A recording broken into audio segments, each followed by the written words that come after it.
दोस्तों आम तौर पे अगर घर के अंदर कोई गलती करता है तो जो घर के बड़े होते हैं वो उस छोटे व्यक्ति को समझाते हैं, उसे बताते हैं कि ये सही नहीं है, ये गलत रास्ता है और इस गलत रास्ते पे चलने के ये दुष्परिणाम हो सकते हैं। लेकिन दोस्तों अगर क्या हो कि घर का छोटा अगर कोई गलती करता हो तो जो घर का बड़ा है अगर वो उसको गलती करते हुए देखे और उसके बाद में उससे कहे कि जो गलती तुम कर रहे हो वो भी उसमें शामिल होना चाहता है, जैसा तुम कर रहे हो वैसा ही वो करना चाहता है। और दोस्तों आज की जो घटना मैं आप लोग को सुनाऊंगा ये घटना भी बिल्कुल ऐसी ही है। एक घर की एक महिला जो कि किसी गलत काम में इन्वॉल्व हो जाती है, उसके बाद में उसी घर की एक दूसरी बड़ी महिला उस महिला से कहती है कि ठीक है, वो भी उसी काम को करने के लिए तैयार है। दोस्तों जब ये इस तरीके का हो रहा होता है, कहते हैं ना कि दुनिया में कि इश्क और मुश्क भले ही इसको कितना छुपाया जाए ये दुनिया को पता चलता है। वहीं दूसरी मिसाल ये भी है कि बिल्ली भले ही आंखें मूंद कर दूध पिए, उसको लगता हो कि शायद उसे कोई नहीं देख रहा है, लेकिन ये सिर्फ उसको लगता है, बाकी पूरी दुनिया की आंखें खुली हुई होती हैं।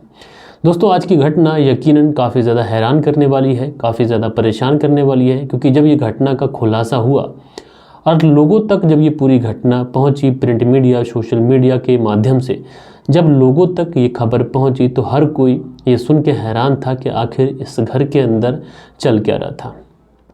और दोस्तों जब इस पूरी घटना का खुलासा होता है, जब ये घटना पूरे अपने अंजाम तक पहुंचती है, उसके बाद में न कि इसमें कुछ लोगों की जान चली जाती है बल्कि कई घर हमेशा हमेशा के लिए बर्बाद हो जाते हैं।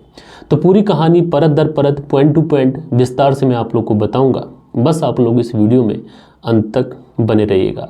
तो दोस्तों रात के 8 बज चुके हैं, मैं हूं आप सभी का अपना शावेज़ मलिक और हाजिर हूं आप लोग के सामने फिर से एक क्राइम की कहानी को लेके, एक क्राइम की घटना को लेके। और दोस्तों कल के दिन जो भी प्यारे प्यारे कमेंट्स आए हैं आप लोग के, वो कमेंट्स भी मैं वीडियो के अंत में पढ़ूंगा, तो आप लोग वीडियो में बस अंत तक बने रहिएगा। तो ज़्यादा वक्त न लेते हुए सीधा सीधा कहानी का रुख करते हैं। और दोस्तों आज की जो घटना मैं आप लोग को सुनाने जा रहा हूँ ये घटना है मध्य प्रदेश की, और मध्य प्रदेश का एक ज़िला लगता है छिंदवाड़ा, और इसी छिंदवाड़ा के अंतर्गत एक एरिया पड़ता है जिसको बोलते हैं लागा घोघारी। अब दोस्तों इसी एरिया की ये बात है, 9 अगस्त साल 2022 सुबह के लगभग 7 बजे के आसपास का समय था कि इसी गांव से कुछ लोग जंगल की तरफ निकलते हैं। तो गांव के ही बाहर एक रास्ते से थोड़ा दूरी पर एक कुआं है। अब दोस्तों जब उस रास्ते से लोग निकल रहे होते हैं तो अचानक से लोगों को अजीब तरीके की स्मेल आना शुरू होती है। जब ये स्मेल इस कदर बढ़ जाती है कि लोग अपनी नाक पर रुमाल रख कर उधर से निकल रहे होते हैं। लेकिन दोस्तों कुछ लोगों को ये जो स्मेल थी, ये दुर्गंध थी, ये इस तरीके की दुर्गंध थी कि उन्होंने इस तरीके की दुर्गंध कभी देखी नहीं, कभी एक तरीके से उसको महसूस नहीं किया।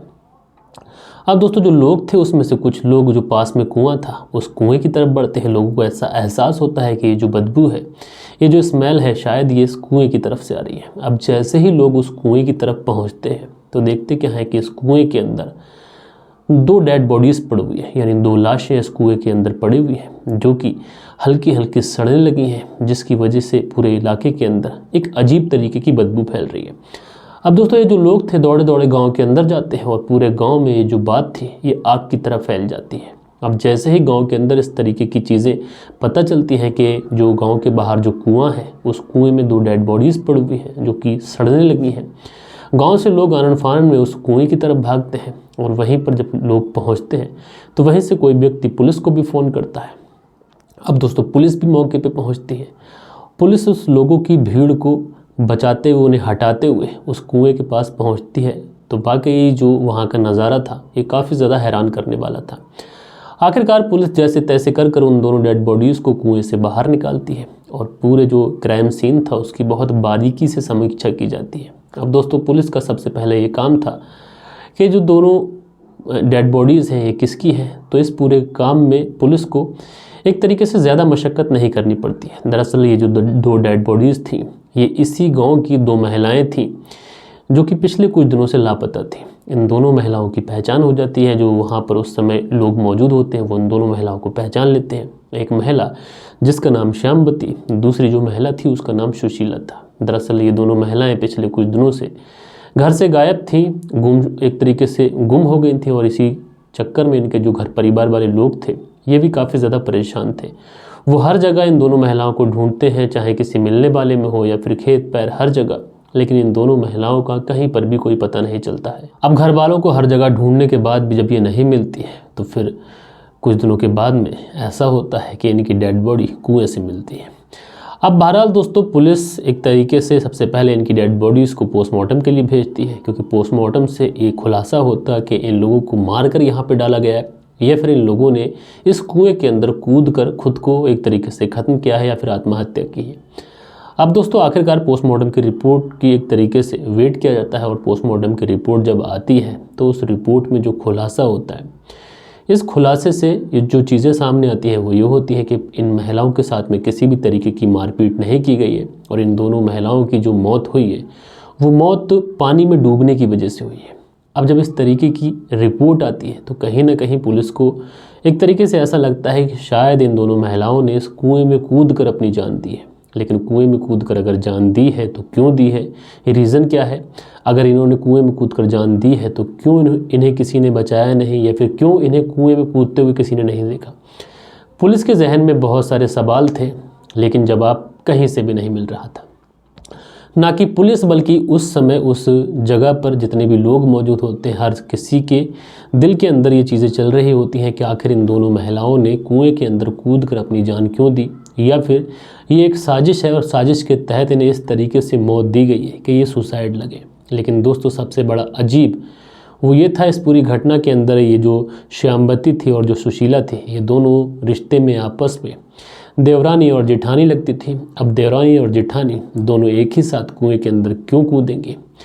ये जो सवाल थे ये पुलिस को लगातार परेशान कर रहे थे। इसलिए पुलिस इन सारे सवालों को अपने जहन में रखते हुए अपनी छानबीन शुरू करती है। अब दोस्तों, पुलिस जो थी वो अपने तरीके से इस पूरे मामले की छानबीन कर रही थी।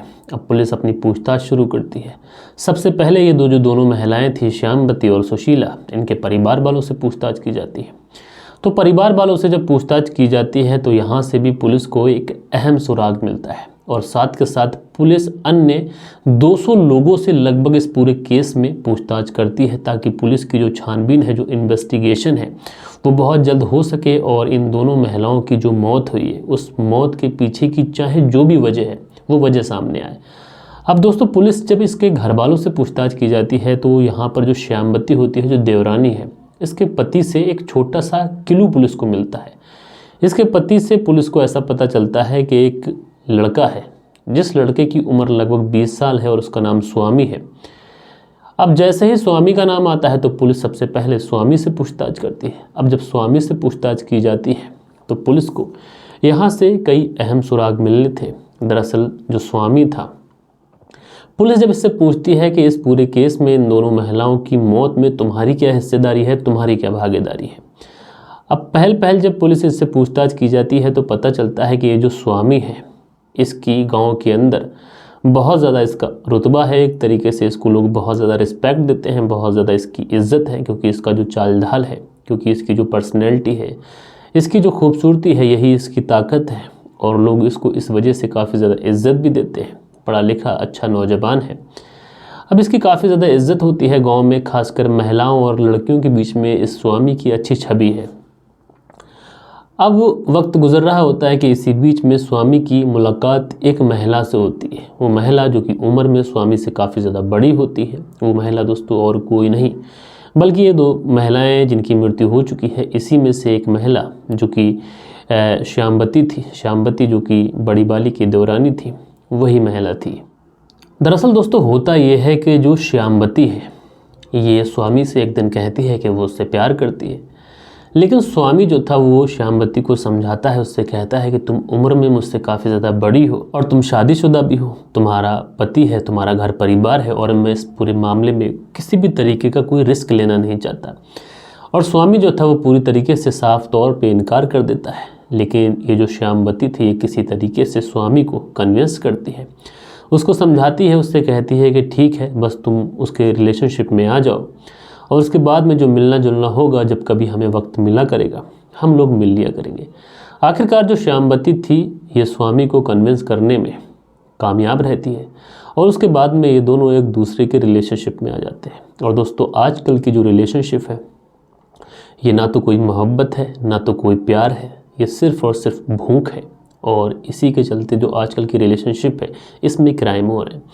अब दोस्तों यहाँ पे ये होता है कि जो एक तरीके से श्यामवती थी, जब ये स्वामी के साथ रिलेशनशिप में आ जाती है, उसके बाद में जब कभी भी इनको मौका मिलता, श्यामवती का पति या फिर कोई घर पे नहीं होता, ये तुरंत स्वामी को बुलाती और उसके साथ में फिजिकल होती, उसके साथ में शारीरिक संबंध बनाती और ये सारी चीज़ें चल रही थी। लेकिन दोस्तों वही मिसाल कि इश्क चाहे भले ही कितनी खामोशी से किया जाए या फिर मुश्क को कहीं भी छुपा लिया जाए, इश्क एक तरीके से लोगों के सामने ज़रूर आता है और मुश्क की जो खुशबू होती है ये लोगों के सामने तक ज़रूर आती है। अब इसी तरीके से श्यामवती एक दिन स्वामी के साथ में शारीरिक संबंध बना रही होती है कि उसी समय उसकी जो जेठानी थी जिसका नाम सुशीला, वो अपनी ही देवरानी जिसका नाम श्यामवती, उसको स्वामी के साथ में शारीरिक संबंध बनाते हुए देख लेती है। अब दोस्तों सुशीला जब उसको अपनी देवरानी के साथ में देखती है, सुशीला चूँकि उस लड़के को भली भांति जानती थी, स्वामी जो कि उसी के गांव का लड़का था।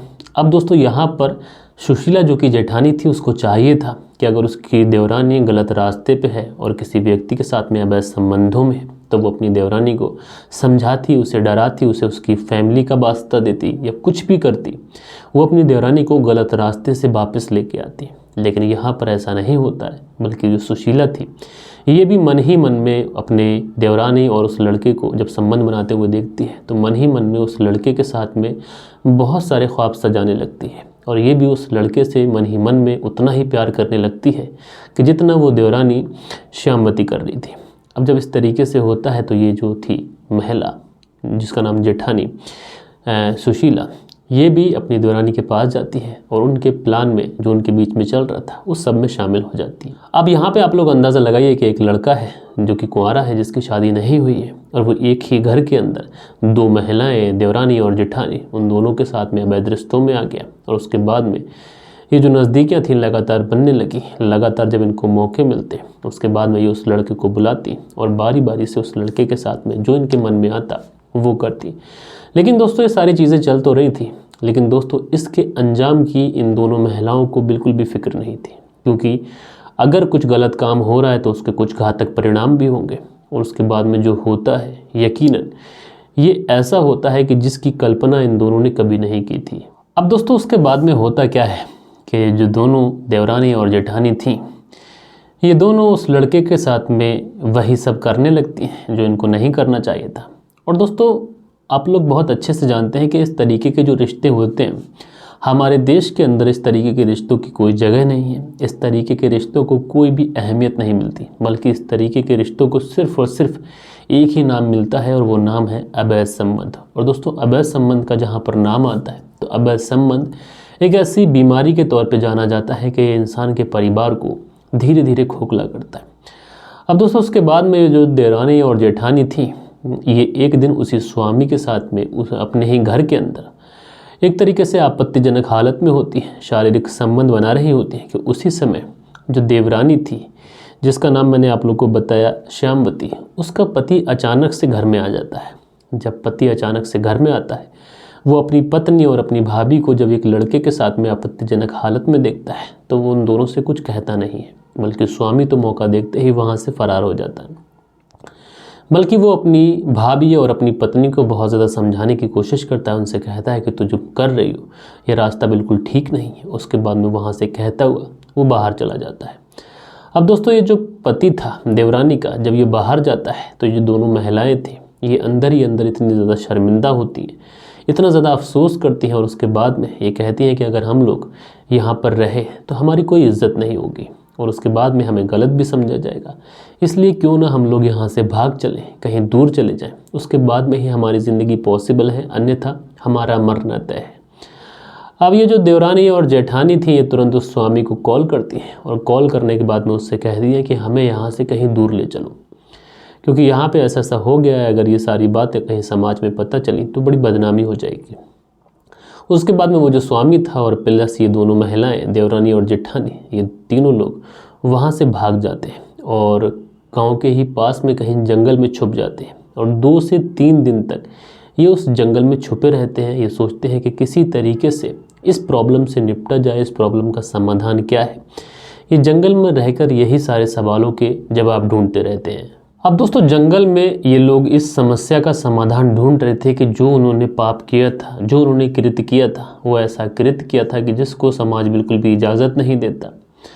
अब लगातार इसी मुश्किलों में, इसी परेशानियों में ये मुब्तला रहते हैं। उसके बाद में ये जो लड़का था जिसकी उम्र 20 साल है, जिसका नाम स्वामी, दरअसल 20 साल का लड़का ये बहुत ज़्यादा शातिर था। उसके बाद में ये इन दोनों महिलाओं से कहता है कि मेरे पास में एक रास्ता है, अगर तुम कहो तो हम लोग उस रास्ते पर चलकर जो प्रॉब्लम हमारे सामने खड़ी है, जो मुसीबत हम पे आन पड़ी है, हम लोग इस मुसीबत से बाहर आ सकते हैं। जब ये लड़का इस तरीके की बात उन दोनों महिलाओं से कहता है तो वो दोनों महिलाएं कहती हैं क्या रास्ता है, जो भी रास्ता होगा, कितना भी कठिन होगा, हम लोग उस रास्ते पे चलेंगे, लेकिन ये जो मुश्किल है हमारे सामने, किसी तरीके से ये मुश्किल ख़त्म हो जाए। उसके बाद में वो जो स्वामी है वो कहता है कि हमारे ही गाँव के पास में एक कुआँ है, हालांकि ये रास्ता काफ़ी ज़्यादा कठिन है, लेकिन इसके अलावा और कोई रास्ता भी नहीं है, और क्यों ना हम लोग तीनों एक साथ में उस कुएं के अंदर कूद कर अपनी जान दे दें। अब दोस्तों चूंकि ये दोनों महिलाएं जो कि स्वामी के ऊपर काफ़ी ज़्यादा भरोसा करती थी, एक तरीके से उसकी मोहब्बत में इस कदर अंधी हो चुकी थी कि अपने पतियों को भी इतनी अहमियत, इतनी रिस्पेक्ट नहीं देती थी जितनी उस लड़के स्वामी को देती थी। अब ये महिलाएं दोनों स्वामी का कहना मान लेती हैं। उसके बाद में ये लोग तीनों उस कुएं के पास पहुंचते हैं और 1 2 3 कहकर ये तीनों एक साथ उस कुएं के अंदर छलांग लगा देते हैं। अब दोस्तों तीनों उस कुएं के अंदर छलांग लगा चुके थे, लेकिन तीनों में से ये किसी को नहीं पता था कि आखिर तैरना किसको आता है।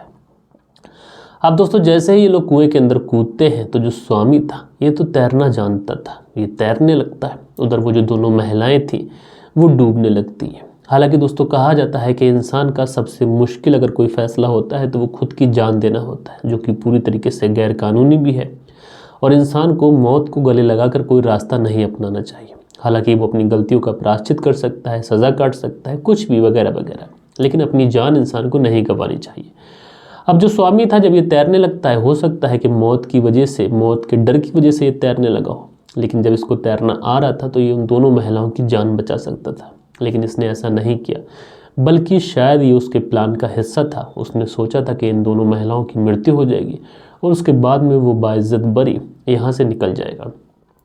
और दोस्तों होता भी ऐसा ही है कि ये दोनों महिलाएं होती हैं, आखिरकार जब ये तैर नहीं पाती हैं उसके बाद में ये उसी कुएं के अंदर डूब जाती है। और ये जो स्वामी था ये तैरने लगता है, जैसे तैसे कर ये उस कुएं से बाहर निकलता है और वहाँ से फरार हो जाता है। अब दोस्तों पुलिस के सामने जब ये पूरा मामला आता है, जब ये पूरी किताब खुलती है, तो पुलिस भी बड़ी हैरान होती है कि 2 महिलाएं, अगर इनको इनके पति ने इस तरीके से देख लिया था, जबकि उसने कुछ कहा नहीं, डांटा नहीं, सिर्फ समझाया। अब समझाया था तो इनके पास में रास्ता था कि ये अपनी गलती का प्रायश्चित करती और जो घर के बुजुर्ग थे, जो घर के लोग थे, उनसे माफ़ी मांग लेती। लेकिन इन्होंने रास्ता भी चुना तो ऐसा कि स्वामी को कॉल किया और उससे कहा कि हमें भगा कर कहीं दूर ले चलो। और उसके बाद में जो स्वामी ने इनके साथ में किया, यकीनन वो काफ़ी ज़्यादा हैरान करने वाला था, काफ़ी ज़्यादा परेशान करने वाला था। और आप लोगों ने देखा कि इस कहानी में एक महिला जो कि गलत रास्ते पे चलती है, दूसरी महिला उसको देखती है गलत रास्ते पे जाते हुए, वो भी आकर्षित हो जाती है उनकी तरफ, और फिर ये दोनों महिलाएं मिलकर लगातार उस लड़के से इस तरीके का कृत्य करने लगती हैं। और जब घर परिवार में पता चलता है तो उसके बाद में ये मौत का रास्ता अपनाती हैं। बहरहाल दोस्तों आप लोग इस पूरी घटना को किस तरीके से देखते हैं, अपनी राय नीचे कमेंट्स बॉक्स में ज़रूर से ज़रूर बताइएगा। और दोस्तों कल के दिन जिन लोगों ने भी कमेंट्स किए हैं, अब वक्त होता है कि उन लोगों के कमेंट्स पढ़े जाएं। सो दोस्तों हमारे वीडियोस पे जो कल के दिन कमेंट्स आए थे, ये अनिल सालुंखे जी ने किया है, जो कि मुंबई महाराष्ट्र से हमारी कहानी देखते हैं। लिखते हैं, शावेद जी आपका धन्यवाद, स्टोरी बहुत ही दुखदाई है और एक जवान लड़के की दर्दनाक मौत और बाकी के लोग जेल चले गए, इस तरीके का हुआ, ये काफ़ी ज़्यादा दर्द भरा था। तो अनिल सालुंखे जी आपका धन्यवाद कि आपने कॉमेंट्स किया। उसके बाद में गुरजोत सिंह है, लिखते हैं, good narration sir ji, love from Chandigarh. तो भाई गुरजोत सिंह जी आप चंडीगढ़ से हमारी कहानी सुनते हैं, आपका बहुत बहुत धन्यवाद। सुबोध कुमार जी हैं, लिखते हैं, as per situation brother statement is correct because murder can't be done for meeting in affairs.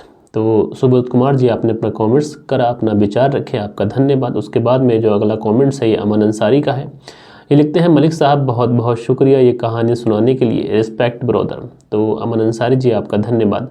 उसके बाद में फैशन डिज़ाइनर है, ये लिखती हैं, किसी के बेटे की जान लेने का किसी को कोई अधिकार नहीं है और उन लोगों को सीधा सीधा फांसी होना चाहिए। उसके बाद में जो अगला कमेंट्स है ये आकिल अख्तर है, लिखते हैं हेलो सर, 6 जनवरी को मेरी सिस्टर निशी त्रिवेदी का फर्स्ट मैरिज एनिवर्सरी है, प्लीज़ विश कर दीजिएगा उनको उनकी मैरिड लाइफ के लिए। आकिल अख्तर नाम से आईडी है और इनकी जो बहन है निशी त्रिवेदी, उनको उनकी फ़र्स्ट एनिवर्सरी के लिए ढेर सारी बधाइयाँ और उनकी जो ज़िंदगी है आगे इसमें काफ़ी ज़्यादा खुशियाँ रहें, ऐसे ही कामना मैं करता हूँ। उसके बाद में रूबी सिंह है, लिखती हैं Ram Ram ji, my name is Ruby Singh from Sydney Australia, like to listen your stories, very shame and some sad stories.